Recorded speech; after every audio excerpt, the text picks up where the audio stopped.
प्यारे बच्चों, आपके सामने मैं एक लेसन रख रहा हूँ आज से पढ़ाना, सरल रेखी गति, लीनियर मोशन। वैसे तो ये बेटा 9th की क्लास में पढ़ा हुआ चैप्टर है। 9th की क्लास में इस चैप्टर से रिलेटेड बहुत सारी हेडिंग्स जो है हम पाए हुए हैं और बहुत सारी हेडिंग्स हम पढ़े हुए हैं। यहाँ ध्यान से सुनिएगा, इस चैप्टर में थ्योरी बहुत ज़्यादा है, कम से कम 4-5 पेज की थ्योरी है, लेकिन चैप्टर थोड़ा सा कठिन भी है क्योंकि इसमें 2 नई चीज़ें मिल जाती हैं जो मोस्टली टीचर नहीं पढ़ाते। पूरे प्रतापगढ़ जिलों की बात कर रहे हैं। 2 नई चीज़ में एक नई चीज़ मिलती है, मैथ का इंटरमीडिएट का डिफरेंशिएशन और इंटीग्रेशन, अवकलन और समाकलन 2 टॉपिक मिलते हैं मैथ के इसमें। और इसलिए टीचर जब इस चैप्टर को पढ़ाते कहते हैं ये इंटर की मैथ पढ़ोगे, छोड़ दो, आगे पढ़ाते हैं, अवॉइड कर देते हैं। मैं उल्टा चलता हूँ, मैं सोचता हूँ कि अपने बच्चों को हर टॉपिक पढ़ाया रहूँ, तो इसलिए आपने देखा कि इस चैप्टर को मैं बाद में पढ़ा रहा हूँ, 1-2 चैप्टर के बाद, क्योंकि इस चैप्टर में वेक्टर वगैरह का यूज है तो वो सब समझ में आएगा अगर वेक्टर पढ़े रहोगे तो। और इंटीग्रेशन डिफरेंशिएशन भी हम समझा कर पढ़ाएंगे। वैसे कुछ कोचिंगों में मैथ वालों में पढ़ाए गए होंगे टीचरों के द्वारा, नहीं पढ़ाए गए होंगे तो हम थोड़ा सा पढ़ा देंगे आपको, जितना ज़रूरत है हमको, बस उतना ही। और एक नई चीज़ इस चैप्टर पढ़ने को मिलती है कि समीकरणों का डेरिवेशन करना ग्राफी मेथड से। तो आप लोग आज तक ग्राफ के प्रयोग से कोई डेरिवेशन नहीं पढ़ेंगे, इस चैप्टर में पढ़ोगे तो 2 नई चीज़ मिलेगी, अवकलन समाकलन से डेरिवेशन और ग्राफी विधि या ग्राफ के through derivation. Is that okay? तो चलते हैं, चैप्टर समझाते हैं। उसके पहले हम आपको बताना चाहेंगे फिजिक्स की जो है कुछ ब्रांचों को। यहाँ देखिए, भौतिक विज्ञान या फिजिक्स की एक ब्रांच होती है यांत्रिकी, जिसको जो है मैकेनिक्स कहा जाता है। यहाँ ध्यान से समझिए मैकेनिक्स क्या है, ठीक है। मैकेनिक्स बच्चों बीएससी पार्ट 2 में एक पेपर मिलेगा आपको पूरा पढ़ने को, मैकेनिक्स या यांत्रिकी। ये भौतिक विज्ञान की एक ब्रांच है, एक शाखा है, और भौतिक विज्ञान की ऐसी शाखा है जिसमें हम किसी भी वस्तु की गति अवस्था का अध्ययन करते हैं और उसकी विरामावस्था का अध्ययन करते हैं। वस्तुओं में 2 ही अवस्थाएं हो सकती हैं, या तो वस्तुएं चलती फिरती रहेंगी या तो विराम में रहेंगी। अगर कोई ऐसी फिजिक्स बने जिसमें वस्तु की गति अवस्था का अध्ययन किया जाए, वस्तु की विरामावस्था का अध्ययन किया जाए और बाह्य बल के कारण वस्तु के संतुलन का अध्ययन किया जाए। बाह्य बल जब लगाते हैं किसी वस्तु पर तो 2 बातें होती हैं, अगर वस्तु चल रही है तो रुक जाती है और रुकी हुई है तो चलने लगती है। तो ये बातों का अध्ययन फिजिक्स की जिस ब्रांच में किया जाए उसी शाखा को मैकेनिक्स या यांत्रिकी कहते हैं। तो प्यारे बच्चों, भौतिक विज्ञान की वह शाखा, बोलो, भौतिक विज्ञान की वह शाखा जिसके अंतर्गत वस्तुओं या कणों के गति अवस्था का अध्ययन किया जाए, विरामावस्था का अध्ययन किया जाए और बाह्य बल के कारण वस्तु के संतुलन का अध्ययन किया जाए, उसे ही हम यांत्रिकी कहते हैं। It means a branch of physics, a branch of physics in which we study about rest state of any particle, about motion state of any particle and equilibrium state under any external forces। नहीं समझ में आया कि a branch of physics in which we study about rest state and motion state of any particle and equilibrium state under any external forces, माने एक ऐसी भौतिकिया जिसके अंतर्गत गति अवस्था का, विराम अवस्था का अध्ययन किया जाए और बाह्य बल के कारण वस्तुओं का जो संतुलन होता है उसका अध्ययन किया जाए, उसी भौतिकी को यांत्रिकी कहते हैं। और प्यारे बच्चों, यांत्रिकी के फादर, जनक मिस्टर सर आइजैक न्यूटन हैं, इन्होंने ही इस प्रकार की भौतिकी को खोजा या अन्वेषित किया, या इसके जनक यही है। और आपको बताना चाहूंगा कि इस भौतिक विज्ञान में न्यूटन ने प्रारंभ में केवल 3 प्रकार की मूल राशियां एज्यूम की थी, सोची थी। न्यूटन ने बताया था कि मूल राशियां 3 प्रकार की होती हैं, लंबाई, द्रव्यमान, समय। मूल मात्र 3 होते हैं, मीटर, किलोग्राम, सेकंड। जबकि आप जान गए हो कि अब मूल राशियां 7 हो गई हैं। लेकिन इस फिजिक्स में कितनी मूल राशियां हैं? There are only 3 fundamental quantities as well as 3 fundamental units in this type of physics, which founder is Mr. Newton. Okay? तो आप समझ गए बेटा कि भौतिक विज्ञान की वह शाखा जिसके अंतर्गत कणों की विरामावस्था का, कणों की गति अवस्था का अध्ययन किया जाए और बाह्य बल के कारण वस्तु के संतुलन का अध्ययन किया जाए, उसे ही जो है हम यांत्रिकी या मैकेनिक्स कहते हैं। इसके जनक न्यूटन साहब हैं। समझ में आया बेटा? इसमें कुल कितनी मूल राशियों का प्रयोग है? परिभाषा है, आप सबको समझ में आ गया? इधर ओके? तो यांत्रिकी के जनक चाचा न्यूटन है। हाँ, न्यूटन चाचा यांत्रिकी के जनक न्यूटन है। और ये भौतिकी की क्या है? एक ब्रांच है। भौतिकी की वह शाखा जिसके अंतर्गत, याद हो जाना चाहिए, जिसके अंतर्गत कणों या वस्तुओं के विरामावस्था का, गति अवस्था का और बाह्य के कारण होने वाले संतुलन का अध्ययन किया जाए, उसे ही हम क्या कहते हैं? समझ में? और यांत्रिकी की कुल 3 शाखाएं बाद में बन गई। माने इस भौतिक विज्ञान के कुल 3 ब्रांचेज बन गई, 3 शाखाएं बन गई।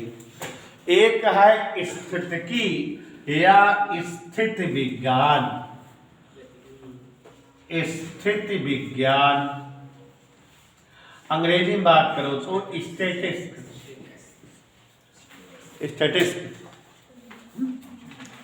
दूसरा है शुद्ध गतिकी,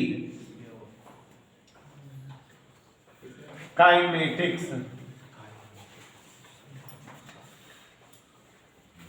और तीसरी है गतिकी या गति विज्ञान, डायनामिक्स।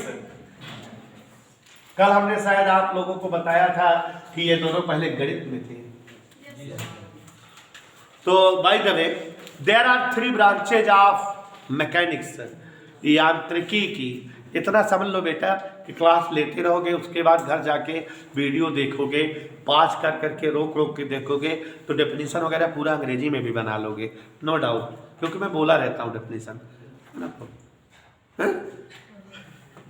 तो पढ़ने के लिए भी समय निकाला करो, फालतू काम के लिए समय है तुम्हारे पास।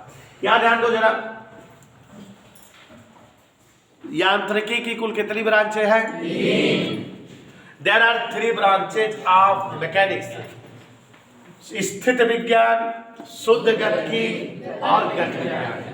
प्यारे बच्चों, इन तीनों को डिफाइन करता हूं क्या है, अपने आप समझ गए होंगे। यांत्रिकी की वह शाखा, माने इसकी शाखा है, यांत्रिकी की वह शाखा जिसके अंतर्गत वस्तुओं के विरामावस्था का अध्ययन किया जाए, वही स्थित विज्ञान या स्टैटिक्स कहलाती है। अंग्रेजी बोलो। A branch of mechanics in which there is a study of rest state of particle, it's called स्थिति विज्ञान। माने जिस विज्ञान में हम वस्तुओं की विरामावस्था का अध्ययन करें, वही विज्ञान जो है। अब इन दोनों को देखो, दोनों गति विज्ञान है, माने दोनों में कण की गति की अवस्था का ही अध्ययन किया जाएगा, लेकिन दोनों में एक छोटा सा डिफरेंस है।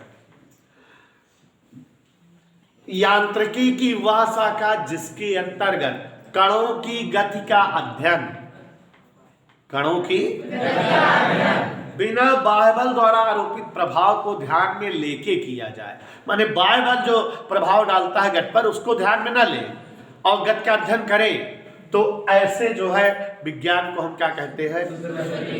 ठीक है। और यांत्रिकी की वह शाखा जिसके अंतर्गत कणों के गति का अध्ययन बाह्य बल द्वारा आरोपित प्रभाव को ध्यान में लेकर किया जाए, उसे क्या कहते हैं? माने रितिका जी, a branch of mechanics in which we study about the rest state of particles is known as statics.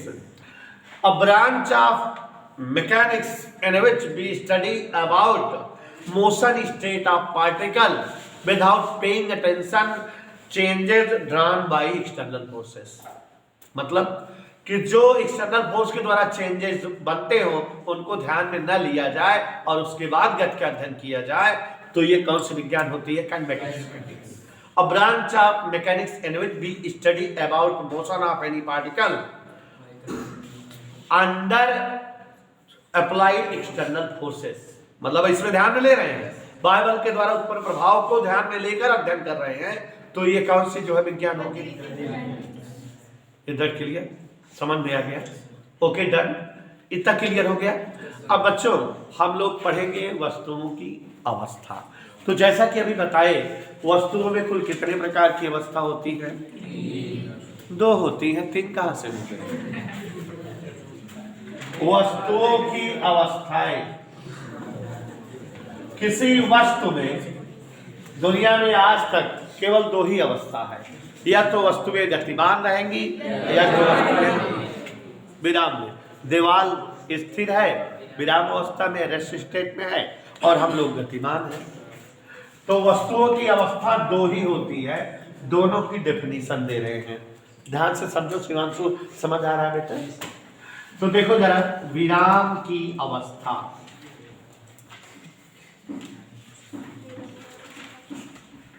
और दूसरी है गति की अवस्था।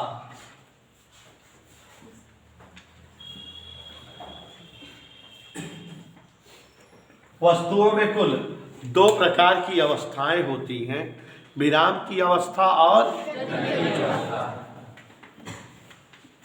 अंग्रेजी में बात करें स्टेट ऑफ रेस्ट और स्टेट ऑफ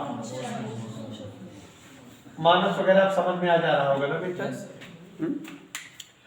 तो स्टेट ऑफ रेस्ट और स्टेट ऑफ मोशन, विराम अवस्था, गति अवस्था। क्या देखो, अगर हम कोई वस्तु को और हमको आप आधा घंटे बाद आके देखो हम यहीं रहे, फिर 1 घंटे बाद आके देखो हमको ऐसे ही पाओ, 4 दिन बाद आके देखो हमको ऐसे ही पाओ, तो हम अपने स्थान पे बने हुए हैं, ना हमारा कोई विस्थापन हो रहा है, ना ये कोई दूरी चल रहे हैं। चाहे जितनी बार आके देख रहे हो, तो आप हमको कौन सी अवस्था मानोगे? विराम अवस्था में। तो विराम अवस्था परिभाषा नहीं बन गई कि ऐसी अवस्थाएं जिनमें वस्तुओं में समय के सापेक्ष ना ही कोई दूरी तय हो, ना ही कोई विस्थापन प्राप्त हो, ऐसी अवस्था को हम जो है विरामावस्था या स्टेट ऑफ रेस्ट कहते हैं। वस्तुओं की जिस अवस्था में समय के सापेक्ष ना ही कोई दूरी तय हो, ना ही कोई विस्थापन प्राप्त हो, वही अवस्था क्या कहलाती है? अंग्रेजी में कैसे बात करेंगे? Such type of state of any particle in which no displacement and no distance covered by the particle is called state of motion. ना तो कोई डिस्टेंस ट्रेवल हो और ना ही कोई डिस्प्लेसमेंट प्राप्त हो किसी वस्तु में, तो वस्तु की यह अवस्था क्या कहलाती है? State of rest. ठीक है ना? कैसे एक्सप्लेन करोगे? Such type of state of any particle in which no distance and no displacement travel by any particle with respect to time is called state of rest. अब ऐसे इसका समझ गए होंगे। वस्तुओं की वह अवस्था जिनमें समय के सापेक्ष या तो दूरी तय हो या विस्थापन प्राप्त हो, तो ऐसी अवस्था कौन सी अवस्था कहलाती है? such type of state of any particle in which either distance or displacement traveled by the particle with respect to time is called state of motion। माने जिसमें समय के सापेक्ष दूरी या विस्थापन तय हो वो गति अवस्था है, जिसमें समय के सापेक्ष दूरी और विस्थापन नहीं तय होता वो कौन सी अवस्था है? समझ में आया बेटा? कोई दिक्कत? कहीं कोई असुविधा हो बता दो बेटा। समझ में आ गया ना सबको?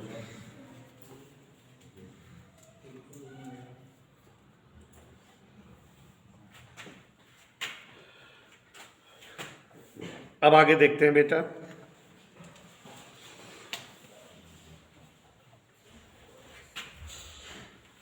तो ये आपको समझ में आ गया रेस्ट अवस्था क्या है, या गति अवस्था क्या है, या विराम अवस्था क्या है। कोई दिक्कत किसी को बेटा? उसके बाद बेटा एक नया टॉपिक आपके सामने रख रहा हूँ।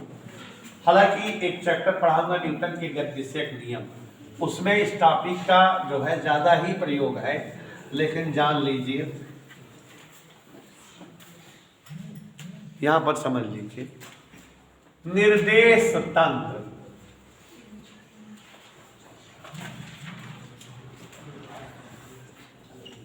अंग्रेजी है बेटा फ्रेम ऑफ रेफरेंस।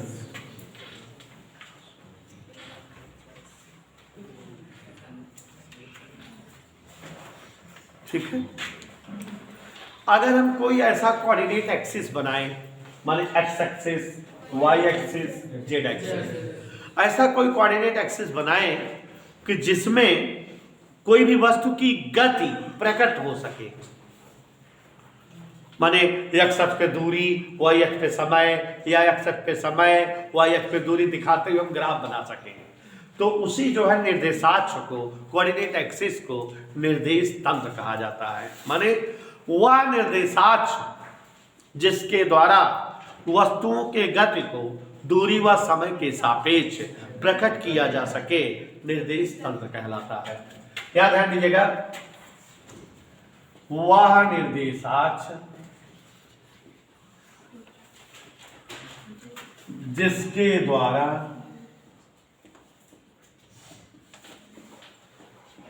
किसी कण की गति को दूरी व समय के सापेक्ष प्रकट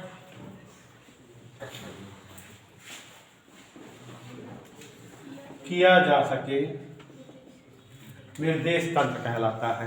अंग्रेजी में कैसे बात करेंगे?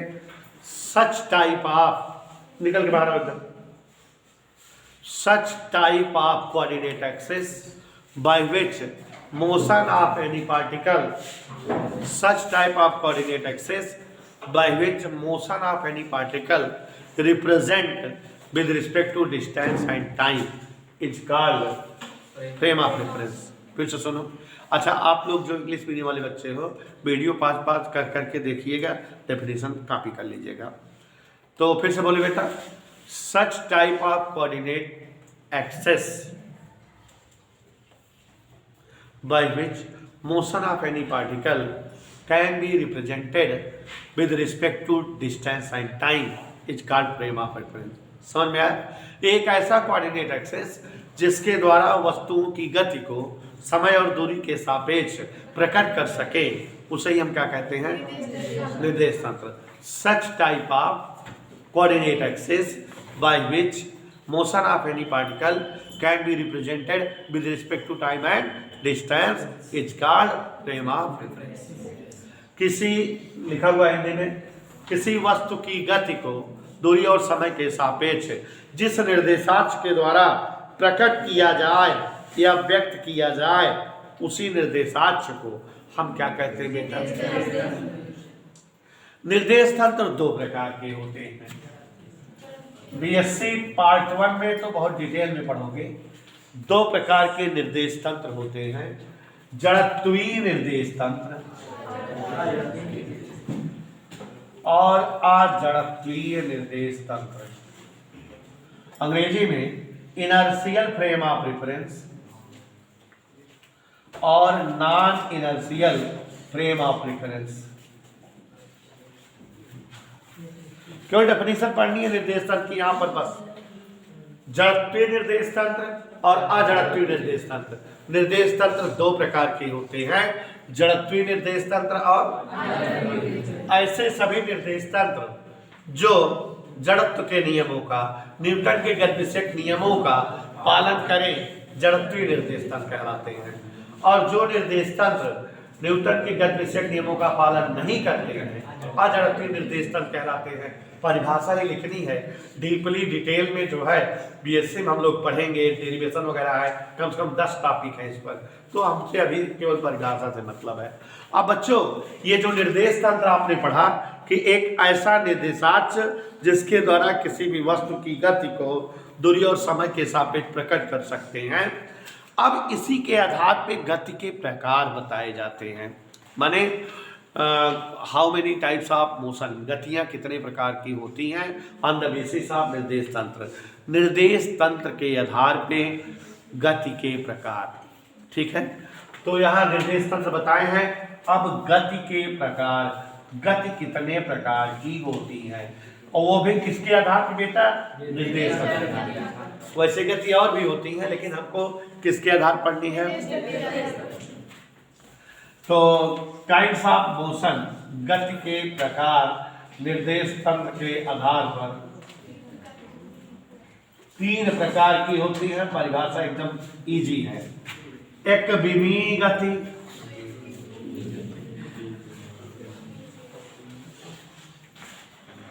द्विविमीय गति, नाम सुनते जाओ स्पष्ट हो जाएगा, त्रिविमीय गति,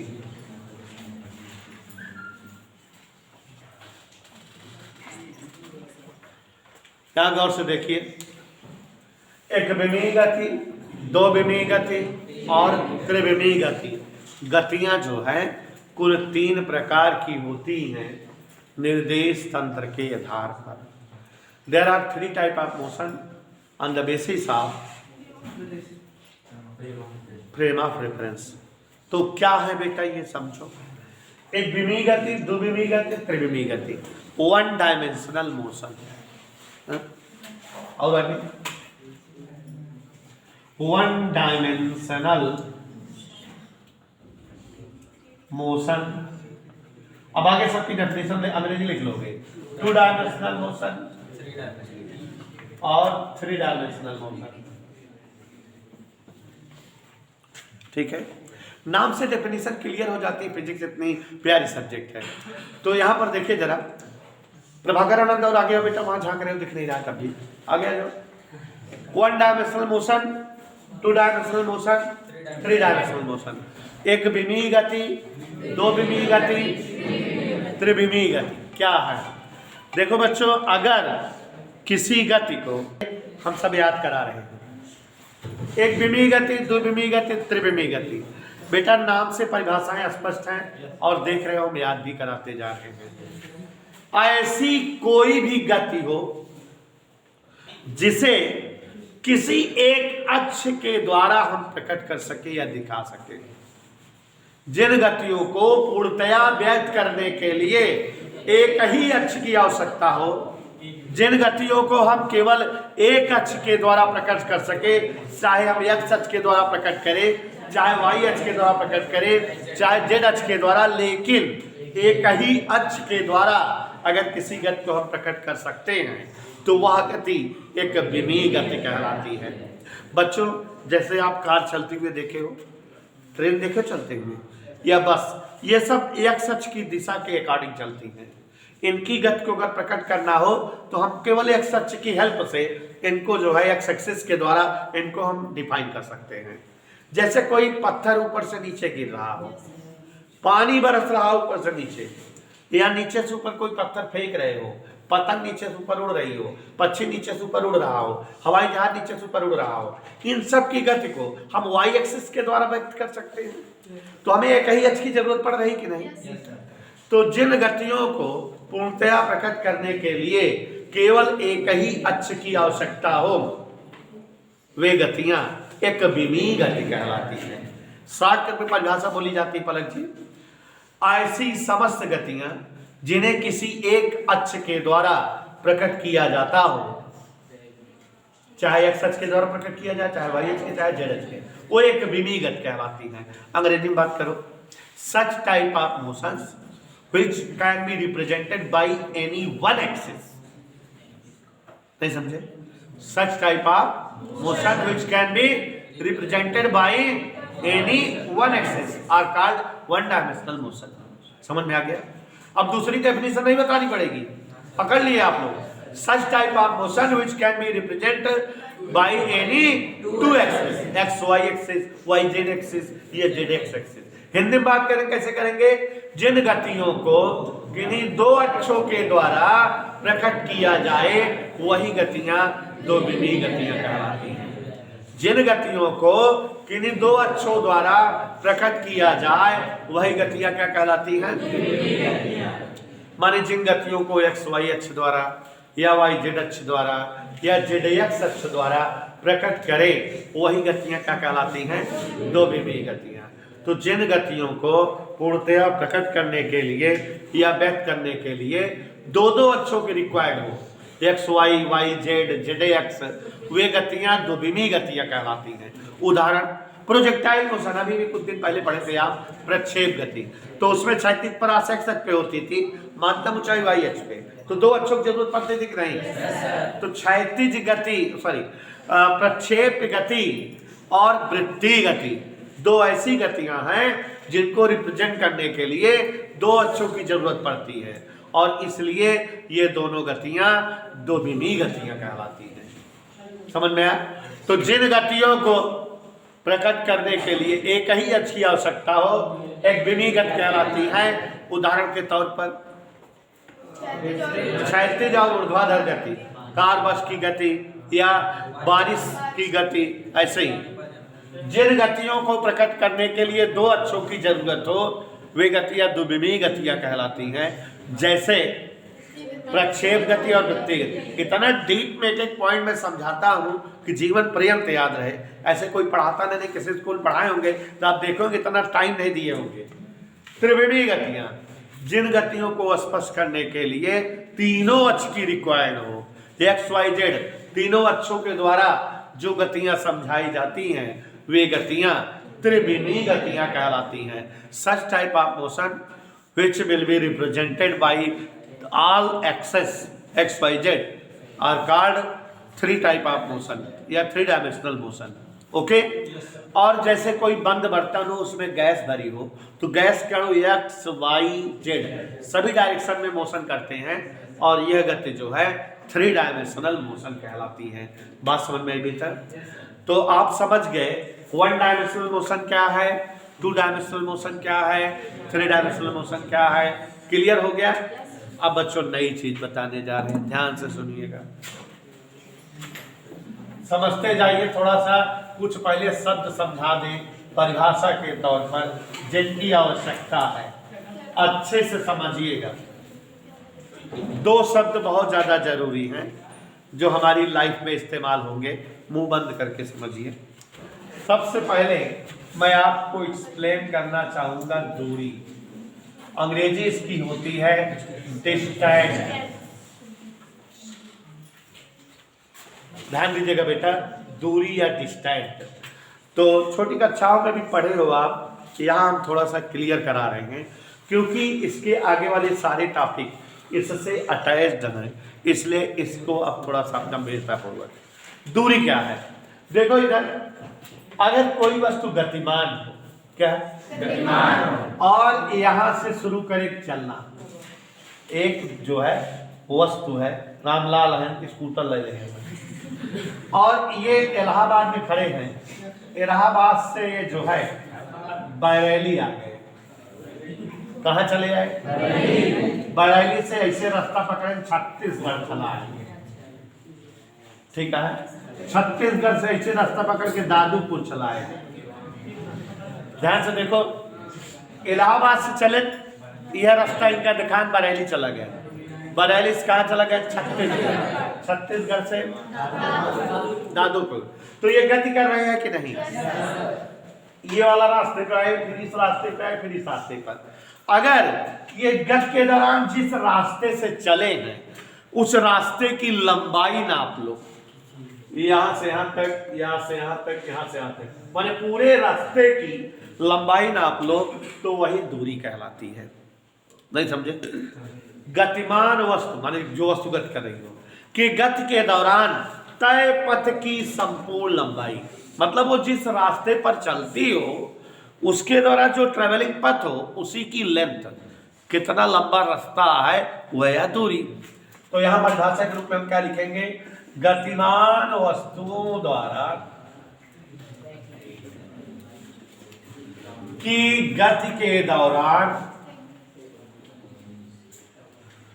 तय पथ की संपूर्ण लंबाई। आवाज नहीं,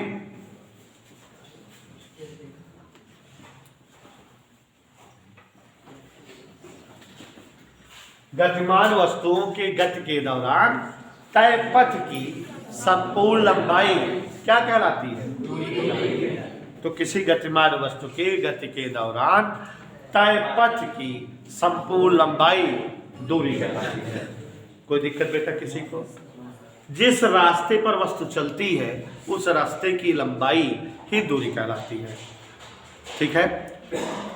length of total path travel by any particle is called, आजा बेटा देखो इधर, दूरी, दूरी का मतलब समझ लो डिस्टेंस। हमने बताया कि कोई वस्तु चलना शुरू की हो, इलाहाबाद से चले और इस रास्ते को पकड़कर बरेली आए, और इस रास्ते को पकड़कर छत्तीसगढ़ आए, इस रास्ते को पकड़कर दादोपुर आए, तो वस्तु गतिमान है, गति कर रही है, और इस रास्ते पर गति कर रही है। गति के दौरान ये जिस रास्ते पर चल रही हो उस रास्ते की लंबाई नाप लीजिए, तो उसे ही क्या कहते हैं? दूरी। तो किसी गतिमान वस्तु द्वारा गति के दौरान तय पथ की संपूर्ण लंबाई दूरी कहलाती है। समझ में आया बेटा?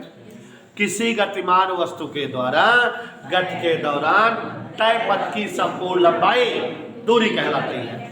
और बच्चों अंग्रेजी में अगर बात करें, length of travelling path of any object is called distance. Length of travelling path, shortcut में लेंथ ऑफ ट्रेवलिंग पाथ माने जिस पथ पर ट्रेवल किया गया हो उसकी लंबाई। तो यहां समझ गए आप कि वस्तुओं की गति के दौरान तय पथ की संपूर्ण लंबाई दूरी कहलाती है। और इसके बारे में एक बात और जानिए कि ये बेटा स्केलर क्वांटिटी, अदिश राशि है। कैसी क्वांटिटी है बेटा? और इसका मान ऋणात्मक नहीं होगा कभी, और यह कभी भी शून्य नहीं हो सकती। अगर कोई वस्तु गति कर रहा है तो उसके द्वारा दूरी जरूर चलेगी। ऐसा नहीं कि कह दे कि गतिमान वस्तु जो है आधा घंटे तक चला उसके द्वारा तय दूरी 0, असंभव। जब वस्तु गति कर रही है तो दूरी जरूर तय करेगी। इधर क्लियर बात समझ में आई? तो किसी गतिमान वस्तु की गति के दौरान तय पथ की संपूर्ण लंबाई क्या कहलाती है? वस्तु गति कर रही हो और गति के दौरान जिस पथ पर गति करे उस पथ की संपूर्ण लंबाई को हम दूरी कहते हैं। दूरी एक अदिश राशि है, scalar quantity. It never will B minus and never will B 0। यह ना तो कभी 0 हो सकती है और ना ही। अब इसी का जो है एक सौतेला भाई है विस्थापन। इसे भी समझिए, दोनों में फर्क समझिए। दूरी और विस्थापन दोनों दुश्मन है, सौतेले हैं, तो दोनों में फर्क है, समझना है क्या फर्क है। गौर से देखिए जरा, वस्तु कहां से गति करना शुरू की? माने ये इसकी प्रारंभिक स्थिति है, इनिशियल स्टेट है। अगर कोई वस्तु गति करना शुरू करे, चाहे बरेली जाए, चाहे बनारस जाए, चाहे कलकत्ता जाए, चाहे जहां जाए, हम ओकर लास्ट स्टेट देखी, फाइनल स्टेट कहां पहुंची बा? डी पे। चलत कहां से बा? कोई वस्तु जहां से चलना प्रारंभ करे और गति के पश्चात जहां पहुंचे, केवल दो स्थितियों को देखो, प्रारंभिक और कहां गए बा? सरगे जाए। रामलाल यहाँ खड़ा है और पहले चला गया अमेरिका, अमेरिका जापान, जापान से पाकिस्तान, पाकिस्तान बांग्लादेश, ओकरे बाद आके वह हुआ खड़ा हो गया। तो ये कहाँ गए, कौने रास्ता से गए, कौने साधन गए, सर गए जहाँ चलत यहाँ से यहाँ इनके इनिशियल स्टेट पर पहुँच गए ना, आके मियाँ दौड़ मस्जिद तक लास्ट में पहुँचा है।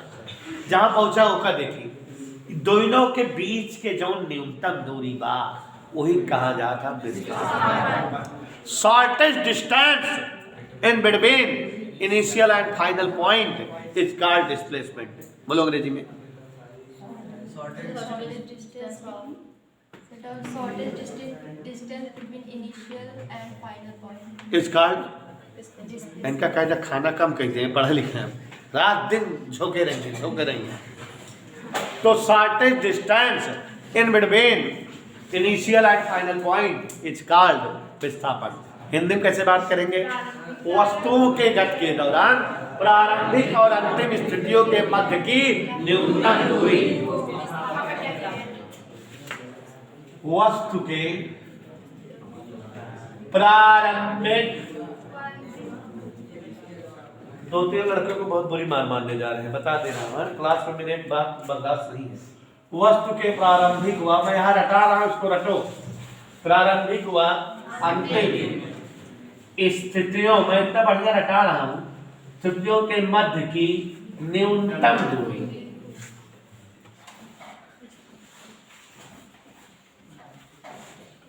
वस्तु के प्रारंभिक व अंतिम स्थितियों के मध्य की न्यूनतम दूरी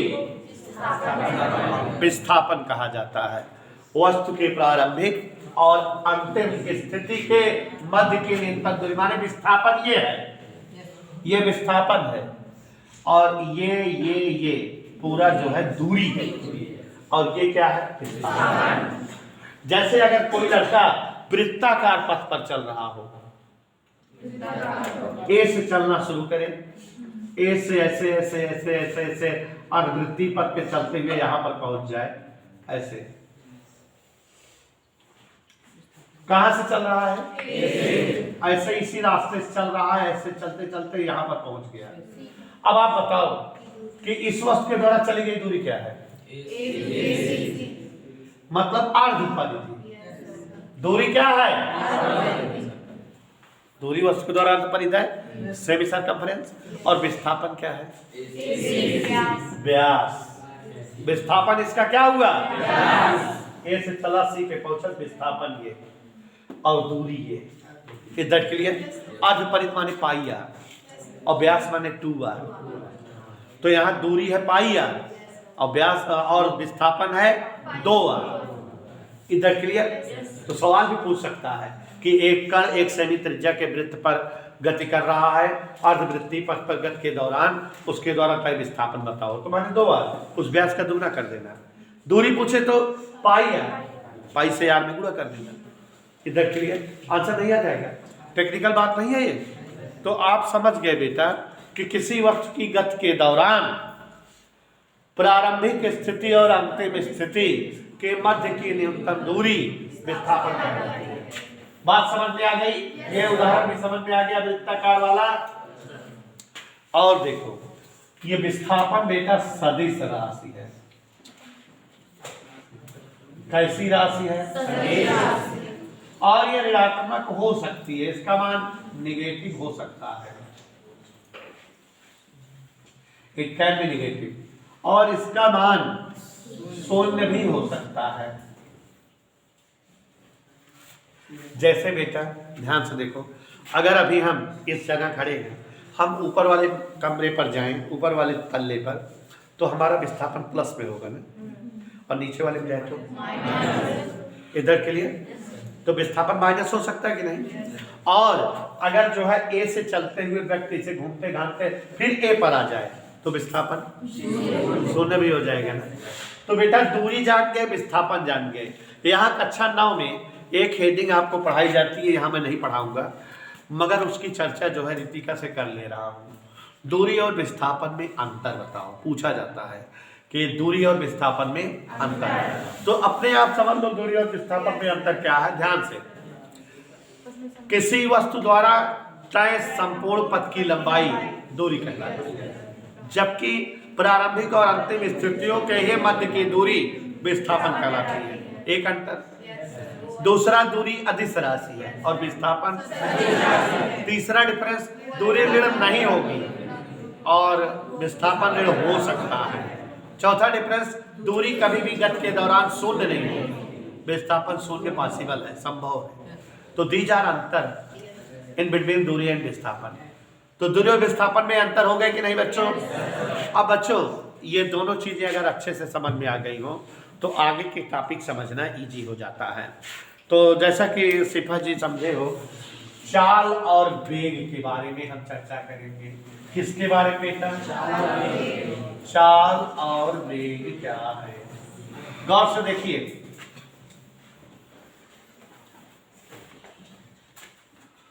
समझिए अगर अच्छे से तो 8-9 परिभाषाएं एकदम हवा में लगा दूंगा।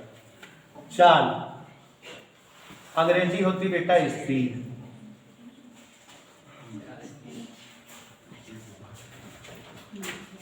कोई अगर गतिमान वस्तु है वो 1 सेकंड में जितना दूर चलती है वही लंबाई चाल कहलाती है। माने 1 सेकंड में तय की गई दूरी चाल कहलाती है। जैसे अगर राम खिलावन 2 सेकंड में 10 मीटर जाता है, 2 सेकंड में 10 मीटर, तो 1 सेकंड कितना चाहिए? तो उनके चाल होंगे 5 मीटर पर सेकंड। समझ में आया? तो अब आप परिभाषा कैसे बनाओगे? इधर देखो, एकांक समय में तय दूरी चाल कहलाती है। याद हो गया? एकांक समय में, यूनिट टाइम में, 1 सेकंड में तय की गई दूरी चाल कहलाती है।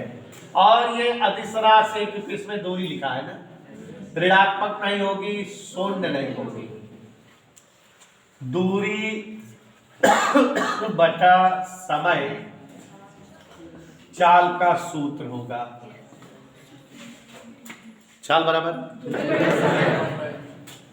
और इसका मात्रक मीटर पर सेकेंड। बिना सूत्र, बिना बताइए सब जान जाओगे आप। m0 इधर क्लियर। इतना बातें चाल के बारे में पढ़ना है। फिर से बताएं चाल के बारे में क्या पढ़ना है। एकांक समय में चली गई दूरी चाल कहलाती है। अंग्रेजी में बोलो, total distance travel in unit time. Total travel in unit time is known as speed. It is a scalar quantity. It never will become zero. It never will be in negative symbol. Okay, समझ में आया? चाल का formula क्या बताए? मात्रक और विमी सूत्र एच माइनस। इसी का भाई है वेग, वेलोसिटी। बस जहां दूरी लिखा है वही जो है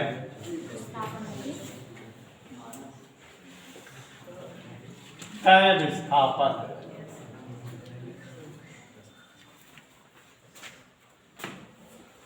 एकांक समय में तय विस्थापन क्या कहलाएगा? दूरी को क्या लिख दिए? विस्थापन। तो चाल के बजाय क्या बन गया? याद रखो, जब दूरी विस्थापन बना था तो चाल का बन गया था वेग। याद रहे। अब इसका जो है सूत्र क्या होगा? विस्थापन बटा समय अंतराल। मात्रक इसका भी मीटर पर सेकंड। विमी सूत्र इसका भी m0 LT माइनस 1। और यह एक सदिश राशि क्योंकि विस्थापन है, ये 0 भी हो सकती है और समझ में आ गया? फिर से एक बार बताएं, ध्यान से देखो।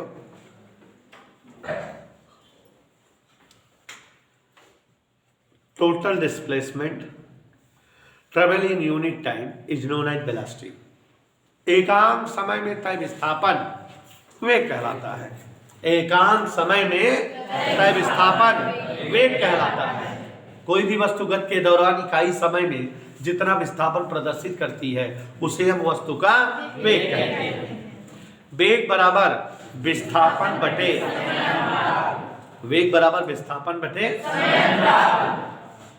वेग का मात्रक मीटर पर सेकंड और बिमी सूत्र LT -1। यह भी सदिश राशि है, इसका मान 0 और ऋण हो सकता है। समझ में आया बेटा? अब वेग 2 प्रकार के होते हैं। एक तो चलने वाला वेग, माने जिस वेग से आप चलना प्रारंभ करो उसको कहते हैं प्रारंभिक वेग, और उसे लिखते हैं U से, इनिशियल वेलोसिटी। और वस्तु चलते चलते उसका वेग जब लास्ट में जो पहुंचता है, अंतिम वेग फाइनल वेलोसिटी, V से लिखते हैं। तो माने वस्तु में वेग कई सारे हो गए ना, और जब वेग कई सारे हो गए तो वस्तु में एक शब्द आ जाता है त्वरण, ACCLERA।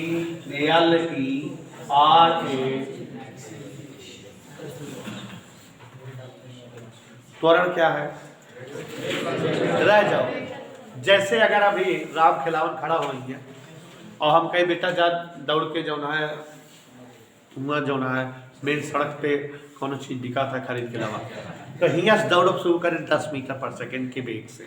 कितने वेग से? ध्यान से सुना तैयार है, महादेव को टूट जाए।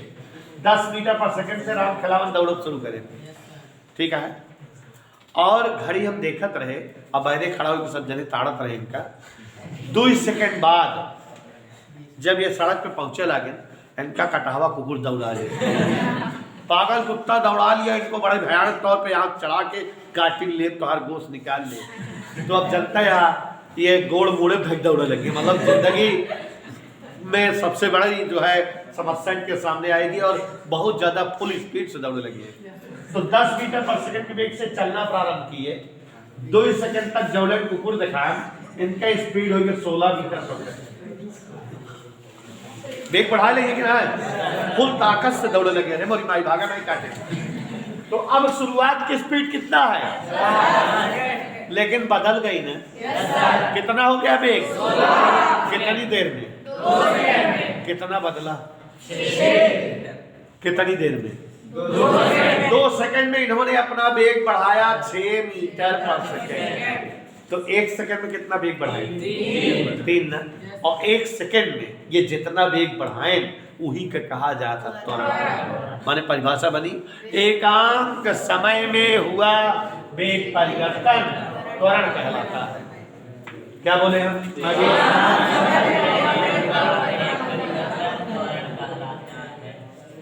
एकांक समय में हुआ वेग परिवर्तन,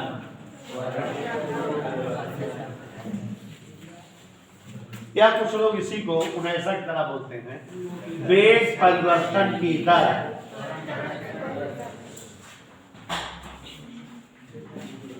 क्योंकि त्वरण का सूत्र होता है वेग परिवर्तन बटे समय अंतराल।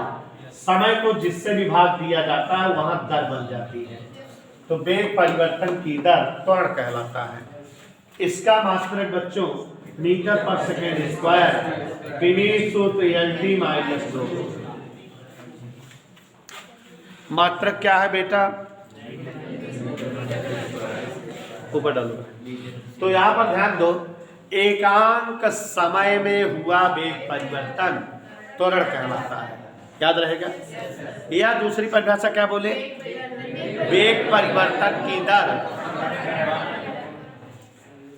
Total change in velocity per unit time. क्या बोले? Total change in velocity per unit time is called acceleration. या दूसरी परिभाषा कैसे बनेगी Palak? Rate of change of velocity. क्या? It's called त्वरण. Rate of change of velocity it's called acceleration या it's called त्वरण. तो आप समझ में आ रहा है, कोई दिक्कत? वेग परिवर्तन की दर त्वरण कहलाती है या एकांक समय में हुआ वेग परिवर्तन त्वरण कहलाता है. इधर क्लियर? किसी को ये शुद्ध है बेटा? समझ में आ गया कि नहीं? तो वेग परिवर्तन की दर त्वरण कहलाती है या एकांक समय में हुआ वेग परिवर्तन त्वरण कहलाता है. हमारे बीच सृष्टि मृष्टि कृष्टि जी आई हुई हैं, तो बच्चों ध्यान से तीनों लोग तीन चीजें सुनो. सृष्टि मृष्टि कृष्टि, तो ध्यान से सुनो, जरा बता रहे हैं.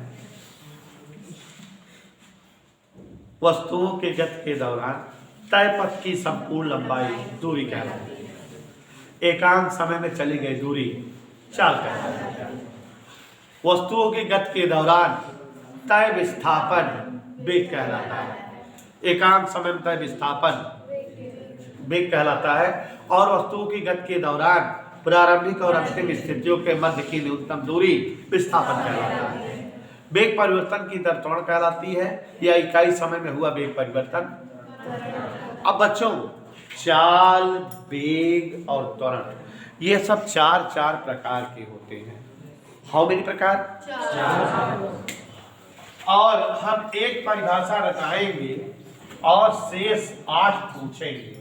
मतलब 4 बताएंगे, 8 पूछेंगे आपसे. तो अब आप 4 ऐसे समझिए कि आप 8 बता सको. 12 परिभाषाएं बनेंगी. या गौर से देखो, क्या परिभाषाएं बनेंगी? तैयार हो जाओ. चाल के प्रकार, काइंड्स ऑफ स्पीड. ध्यान दो, चाल के प्रकार बताएंगे बेटा. तो देयर आर 4 प्रकार की चाल. क्या प्रकार की चाल है? यहाँ ध्यान से देखो. एक समान चाल,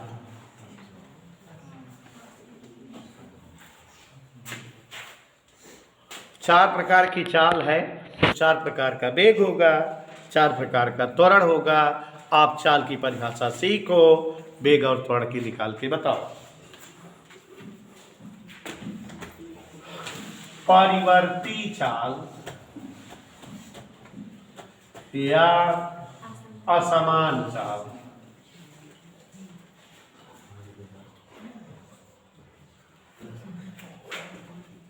ठीक है. औसत चाल, तात्क्षणिक चाल. क्या चाल हो गई? और बच्चों 4 चाल है तो 4 वेग है और 4 जो है त्वरण है. तो 4 ये हम बता रहे हैं, शेष आप दोनों का बताओगे भी. हिंट दे रहा हूं. एक समान चाल की अंग्रेजी होती है यूनिफॉर्म स्पीड.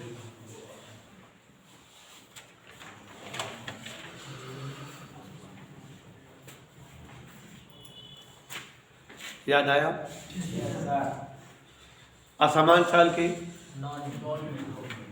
वेरिएबल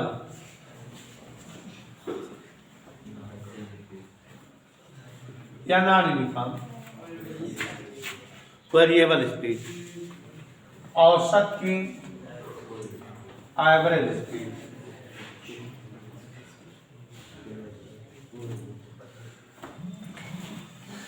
तात्क्षणिक की इंस्टेंटेनियस.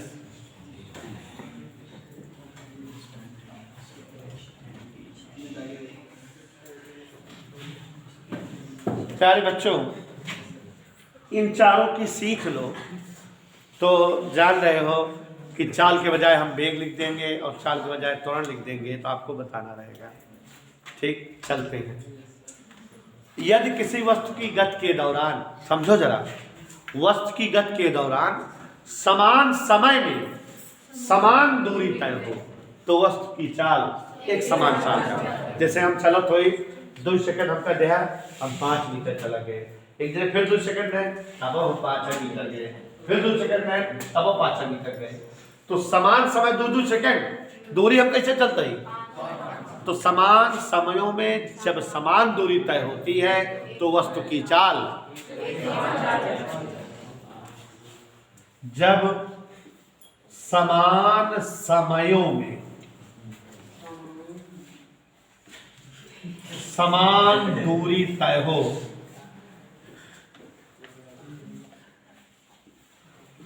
तो वस्तु की चाल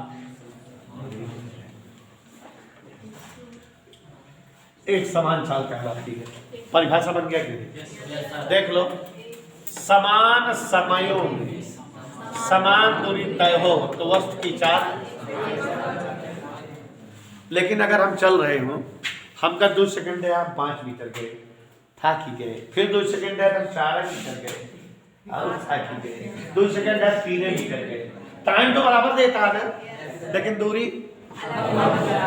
तो समान समयों में भिन्न भिन्न दूरी तय, जब उन्हें समान समयों में, ऐसा मैं बना रहा हूं परिभाषा कि 4 तैयार कर लो 12 याद हो जाएगी, ये मेरी ट्रिक है। समान समयों में भिन्न भिन्न दूरी तय हो तो वस्तु की चाल, याद हो गया कि नहीं? औसत चाल, वस्तुओं के गति के दौरान तय कुल दूरी लगे कुल समय का अनुपात औसत चाल कहलाता है। वस्तुओं की गति के दौरान तय कुल दूरियों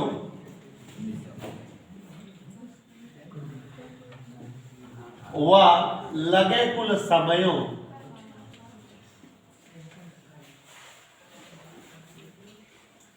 का अनुपात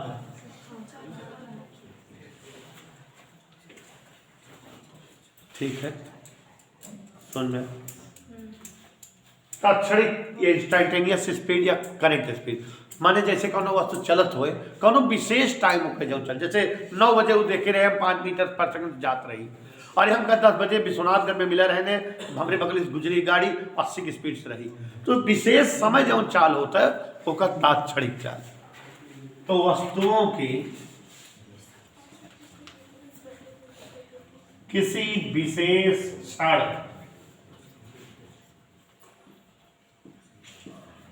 चाल तात्क्षणिक चाल कहलाती है। एक बार फिर से चारों परिभाषाएं बताएं बेटा कि याद हो गई, दृष्टि को नहीं याद हुई। देखो इधर,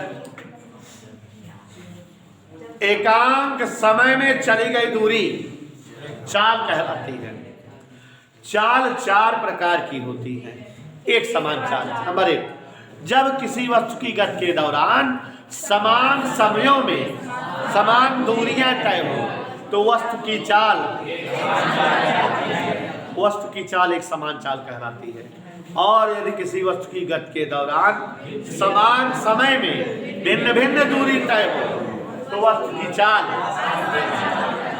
और यदि किसी वस्तु की गति के दौरान लगे कुल समयों, तय कुल दूरियों और लगे कुल समयों का अनुपात औसत चाल। और वस्तु की किसी विशेष क्षण चाल तात्क्षणिक चाल कहलाती है।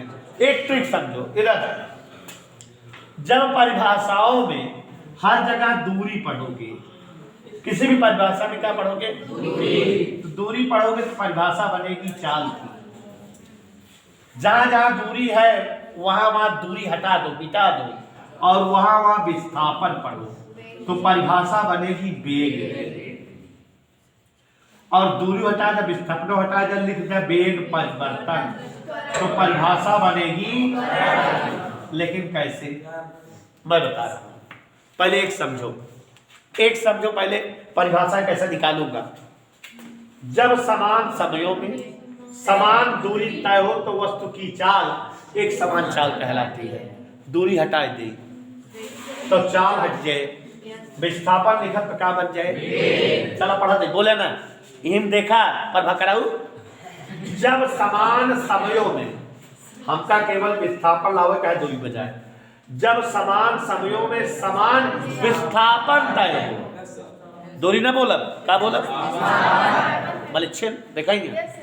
जब समान अभी खड़ा करा पूछेंगे कहते, जब समान समयों में समान विस्थापन तय हो तो वस्तु का वेग एक समान वेग कहलाता है। किसमें हो? जब समान समयों में भिन्न भिन्न विस्थापन तय हो तो वस्तु का वेग असमान वेग या परिवर्ती वेग कहलाता है। समझ में आ रहा है? दूरी बजाय क्या बोल रहे हैं? वेग बोलता है दूरी बजाय। अच्छा देव नहीं, दूरी बजाय विस्थापन तो चाल के बजाय। चलो इसमें वस्तुओं के गति के दौरान तय कुल विस्थापनों व लगे कुल समयों का अनुपात औसत वेग कहलाता है। औसत वस्तुओं की किसी विशेष क्षण वेग तात्क्षणिक वेग कहलाता है। अब अगर जौन है दूरी और विस्थापन बजा का बोली तो का बने? एक मिनट पहले सब जने सुना। जब समान समयों में समान वेग परिवर्तन तय हो तो वस्तु का त्वरण एक समान त्वरण कहलाता है। जब समान समयों में भिन्न भिन्न वेग परिवर्तन तय हो तो वस्तु का त्वरण असमान या परिवर्ती त्वरण कहलाता है। वस्तुओं की गति के दौरान तय कुल वेग परिवर्तनों व लगे कुल समयों का अनुपात औसत त्वरण कहलाता है। वस्तुओं की किसी विशेष क्षण वेग परिवर्तन या वस्तु की त्वरण तात्क्षणिक त्वरण कहलाता है। तो समझ में आया?